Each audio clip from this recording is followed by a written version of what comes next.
Today's story, the year she chose herself.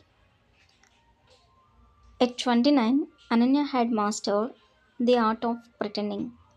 Pretending she was fine with her job that drained her soul.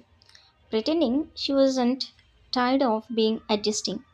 Pretending that loneliness didn't visit her every Sunday evening like an unpaid guest. Her life looked perfect on the outside. A decent salary, a rented apartment with a small balcony, neat clothes, polite smiles, but inside something felt unfinished, like a song that stopped before the last line. Every night she wrote in a notebook she never showed anyone. I'm more than this routine. I know it, but knowing and acting are two different things.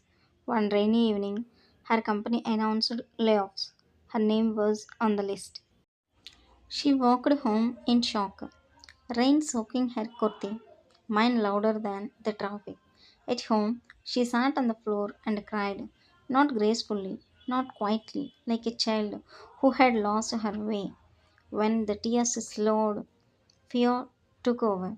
What now? Marriage pressure will start, society will talk, savings will reduce. Then her phone buzzed. A message from her younger cousin. Didi, I joined a design course today. I was scared, but I did it. Ananya stared at the screen, and suddenly another feeling rose, not fear, anger. Anger at all the years she had postponed herself. That night, she opened her old laptop and looked at the short stories she had written in college, written in forgotten folders. Dusty dreams. Her heart beat faster. What if this is not the end? What if this is the beginning? The next months were hard. She woke up early, studied content writing, freelancing, storytelling.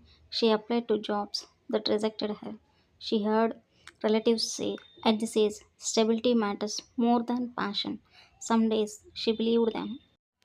Some nights she doubted herself, but every morning she still sat at her small table and tried again.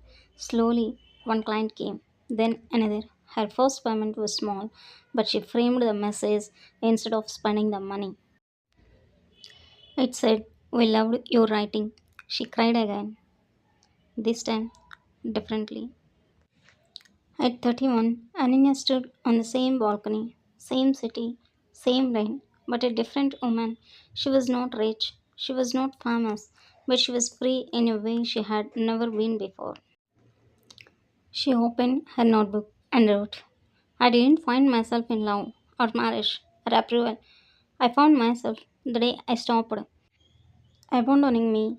She smiled, not because life became easy, but because she became brave, and sometimes that is more powerful than happiness. For every woman reading this, you're not late, you're not weak, you're not asking for too much. You're allowed to restart, you're allowed to choose yourself, even now, even today, even quietly.